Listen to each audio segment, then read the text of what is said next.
Bem-vindo a mais uma edição do Angola Magazine. Estamos a poucos dias para a realização do censo da população angolana em tempo de paz. Muito trabalho está a ser feito para sensibilizar os cidadãos a prestarem informações verdadeiras aos recenseadores para o êxito desta importante empreitada.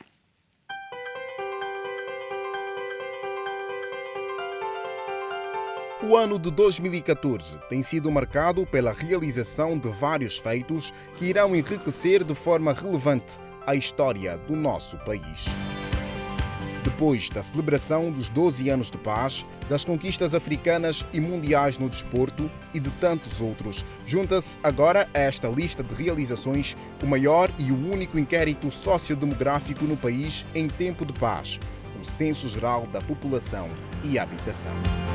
O censo tem como objetivo principal fazer um levantamento exaustivo e estatístico da população em Angola e também das características das habitações que o país tem. Portanto, é o que nós temos dito de forma muito simples, é para sabermos quantos somos em termos demográficos e como é que nós estamos distribuídos no país. O processo irá funcionar com a recolha de dados estatísticos ligados à faixa etária, o sexo e à distribuição demográfica. Mas afinal, por que se faz o censo? O censo permite alimentar todo um conjunto de processos. Permite ter uma base de informações para o governo, para os académicos, para os estudantes, no sentido de que esses dados permitam, por um lado, definir as políticas públicas baseadas em dados reais, porque todo investimento, toda lei, tudo o que se define tem que ter como base a população existente e residente. E o censo permite recolher informação, produzir informação estruturada nesses termos. A classe estudantil e os pesquisadores, que frequentemente precisam de dados sobre a situação económica, social e de serviços básicos para realizar com êxito as suas atividades, também irão beneficiar dos resultados do censo, que colocará à disposição destes informações eficientes para os mais variados fins. Muito mais do que uma simples contagem, o Censo Geral da População e Habitação é um processo sensível que exige responsabilidade do recenseador e a máxima colaboração do recenseado na hora de passar as informações. Quando há colaboração por parte do recenseado, o trabalho torna-se mais eficaz. E quando estão mais informados em relação ao censo, porque ainda há população que estão menos informada, isso torna o trabalho mais complicado. No entanto, o trabalho é mais fácil quando há colaboração mútua, ou seja, o recenseador está dando informação precisas e sem nenhum rodeios.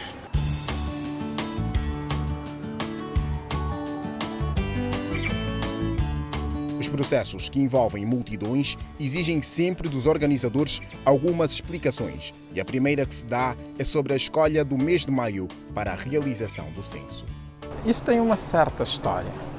16 de maio, porque de acordo com o nosso calendário meteorológico, a partir de 15 de maio é o período seco.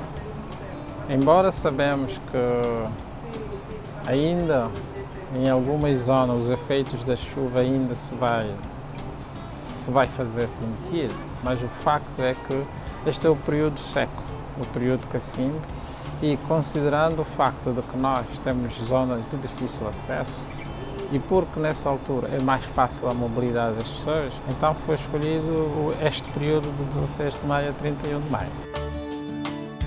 Em todo o país, a contagem será simultânea.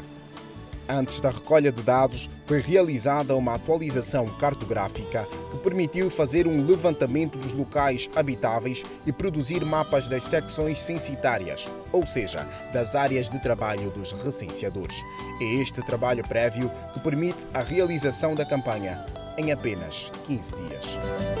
O número previsto de recenseadores para este processo é de 79.518, por aí. Então, e durante o censo piloto, também nós testamos um conjunto de instrumentos, incluindo o questionário. E isto permitiu-nos tirar algumas lições. Que uma entrevista dura em média 35, 45 minutos, que um recenseador pode em média fazer 7 questionários por dia e que trabalhando 8 horas úteis, tendo 8 horas de trabalho. E os angolanos, como se estão a preparar para o censo? Eu estou bem preparado, só espero que os inquiridores apareçam em casa e nós vamos responder conforme as perguntas que eles fizerem. Estou preparado. Eu estou a preparar com muita expectativa e dá mesmo sensibilizar a minha família que quando eles entrarem, quando nos encontrar, desejar boa-vinda e depois dar todos os endereços ou então todos os indicativos que for neste momento os dados que foram fornecidos. Como é que está-se a preparar para o censo? Bom, simplesmente estou à espera, né? Eu posso dizer, simplesmente estou à espera. Em algumas artérias da cidade capital, há ainda quem tenha algumas dúvidas.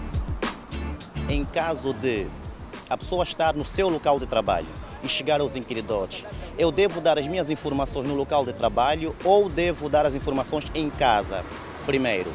Segundo, em caso de a pessoa não aceitar dar informações, né, quais são as represálias que poderá receber por congelar essa informação? Cada um de nós será recenseado nas nossas casas. Se estiver a trabalhar, portanto, poderá simplesmente ser listado se a pessoa estiver a trabalhar numa instituição dentro daquelas em que se vai fazer a listagem das pessoas. Certamente haverão pessoas que se vão oferecer resistência. Metodologicamente, se o recenseador não conseguir persuadir o cidadão a responder, ele recorre ao seu supervisor, o supervisor vai à casa do agregado, voltando a persuadi-lo para responder. E se chegar a extremos em que não há entendimento, então a lei permite recorrer à polícia e obrigar a pessoa a prestar informação. Se por acaso eu não estiver em casa, estou a trabalhar e tenho as crianças em casa, como será recenseado ou será excluído? Precisamos saber pelo menos se esses filhos, estamos a falar de pessoas já adultas ou não. Se forem crianças, obviamente que no momento que o recenseador passar, a casa não será recenseada. E o que é que está? Metodologicamente, quando uma casa é recenseada, será colocada uma etiqueta verde a identificar que esta casa foi recenseada. E quando isto não acontecer, há uma etiqueta amarela que se cola para permitir o reconhecimento e para que todos saibam que a casa A já foi e a casa B não. Entretanto, o processo tem uma flexibilidade bastante grande. O recenseador tem que recensear em média 80 a 100 casas. Ele tem um mapa bem definido, tem o reconhecimento da sua zona e ele tem 15 dias para fazer a recolha. Agora, ele tem a obrigatoriedade de passar na habitação quantas vezes forem necessárias. Para além das respostas a estas inquietações, na nossa conversa com o porta-voz do Gabinete Central do Censo, recebemos outras importantes informações. O censo vai decorrer nas horas normais de expediente. O início e o fim vai variar dependendo do local e da situação, mas serão em horas normais de expediente. Podemos considerar entre as 7 até as 15, 16 horas, é o período ativo para a recolha de dados e porque no período da tarde é importante um processo de revisão de questionários, tudo isto. Que o censo visa recensear toda a população residente em Angola. O censo não é exclusivo para os angolanos. O censo é direcionado a toda a população residente em Angola, independentemente da nacionalidade. O que significa dizer nacionais e estrangeiros deverão todos ser recenseados. Alguns munícipes mostram-se bem informados, outros têm opiniões já formadas sobre o Censo Geral da População e Habitação. Censo é contagem da população e sei que nesta contagem os inquiridores vão também perguntar o modo de vida das pessoas, quantos vivem em casa, do que vivem, né? A renda da família. Eu acho que só não foi realizado antes porque não estávamos preparados.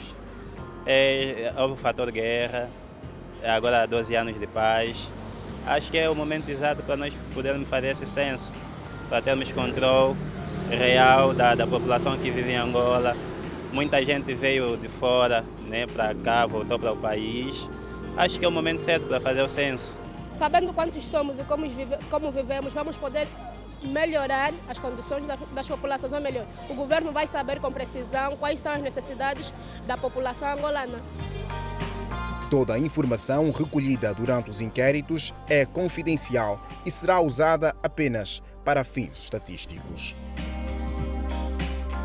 O último censo no nosso país foi realizado em 1970, mas não foi um censo completo devido às irregularidades que se registraram durante o processo. Para o novo censo, espera-se empenho, universalidade territorial e bons resultados.